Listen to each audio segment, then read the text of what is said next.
안녕하세요. 주린이 선생님 우혜진입니다. 자, 요즘 신규 상장에 대한 여러분들의 궁금증과 관심 아직까지 뜨겁죠. 오늘은 그래서 제가 이 신규 상장 IPO 기업 공개에 대해서 여러분들 준비했습니다. 주린이 선생님이 전하는 주식 투자 꿀팁 지금부터 출발.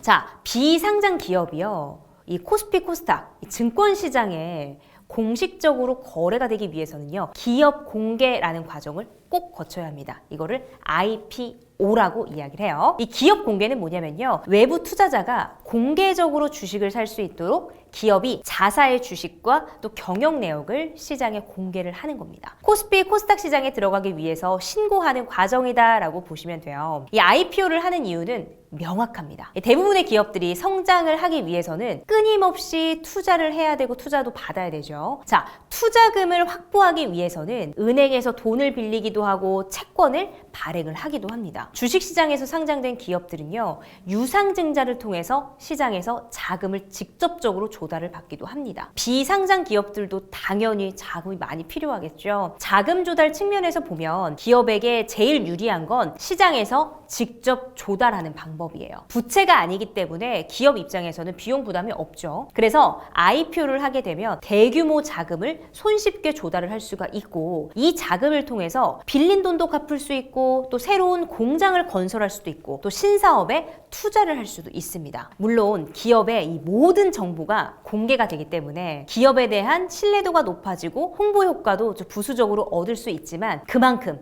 기업 관리도 철저하게 해야겠죠. IPO 과정이요, 어떻게 보면 굉장히 복잡할 수도 있어요. 어려울 수도 있어요. 하지만 순서만 잘 이해하면 어렵지 않습니다. 자, 먼저 IPO를 하기 위해서는요, 비상장 기업은 증권선물거래소에 상장 신청을 해야 됩니다. 신청을 했으면요, 심사에 들어가겠죠. 심사를 통해서 통과를 했다면 이제 IPO를 위한 본격적인 실무 작업에 들어가게 됩니다. 그리고 주관사와 함께 증권 신고서를 작성합니다. 이 주관사는 IPO를 도와주는 증권사다라고 알고 계시면 돼요. 이 증권 신고서가 너무너무 중요해요. 여기에는 공모 방법, 공모가 결정 방법, 또 IPO를 하는 목적, 기업의 재무제표, 주주 현황, 기업의 사업 현황 등등등 정말 중요한 정보들이 다 담겨 있습니다. 신규 상장 기업에 투자하는 투자자라면 꼭 반드시 필수적으로 읽어봐야 되는 자료다라고 말씀드릴게요. 지난번에 알려드린 전자공시 그 다트 사이트 아시죠? 거기에서 증권신고서 찾아보실 수 있으니까 참고하시면 돼요. 증권신고서 제출을 하고 나면요, 기관 투자자들을 대상으로 수요 예측이라는 걸 하게 됩니다.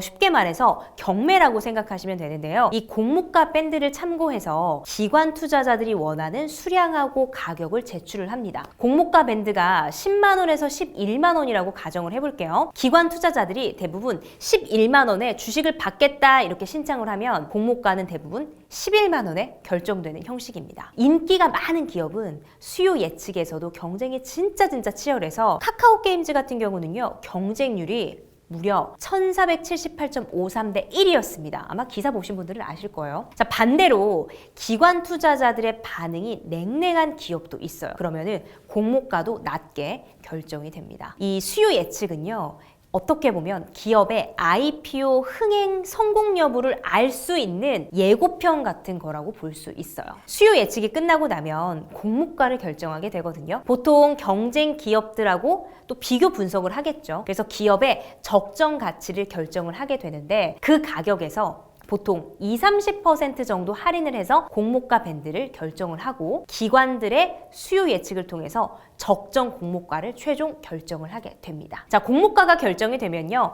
기업의 시가총액이 결정이 되겠죠. 그리고 공모주 청약이 시작됩니다. 이 공모주 청약은 이틀 동안 진행이 되고요, 주관 증권사의 계좌가 반드시 있어야 됩니다. 자, 이번에 상장하는 SKI테크놀리지 이 주관사가요, 미래에셋대우랑 JP모건증권 서울 지점이거든요. 증권 계좌가 있어야 된다라고 보시면 돼요. 인기가 많은 기업들, 워낙 경쟁이 치열해서 이 청약을 해도 내가 원하는 수량을 받는 건 불가능해요. 내가 1억 넣었다고 해서 1억만큼 받아가는 거 아니에요. 네. 자, 이렇게 청약까지 끝나고 나면 일정 기간이 지나고 나서 정식으로 주식시장에 상장을 하게 됩니다. 자, 그렇다면 이제 우리 우리 투자자들이 내가 원할 때 언제든지 이 기업에 투자를 할 수 있게 되겠죠. 자, IPO 하면 빠질 수 없는 기업이 바로 SK 바이오팜이에요. 다 아실 거예요. 그 이후로 신규 상장에 대한 관심이 정말 엄청나게 많아졌잖아요. 하지만 그 이후에 많은 종목들 너무 기대가 커서였을까요? 대부분의 종목들 거품이 많아서 상장 후에 주가가 많이 빠진 종목이 대부분입니다. 그래서 내가 청약을 해서 배정을 받지 못했다면 시장의 흐름을 좀 파악한 후에 투자할 걸 권해드리고요. 청약을 받았다면 내가 목표했던 목표치에 도달을 했을 때 큰 욕심 버리고 수익을 챙겨가는 거 추천해드릴게요. 자, 신규 상장을 한 기업일수록요, 더 철저하게 분석하고 판단하셔가지고요, 정말 현명한 투자하는 우리 경제적 참견 구독자 여러분들 되시길 바랄게요. 전 다음 시간에도요, 여러분들이 궁금해하는 이야기들로 돌아올게요. 고맙습니다.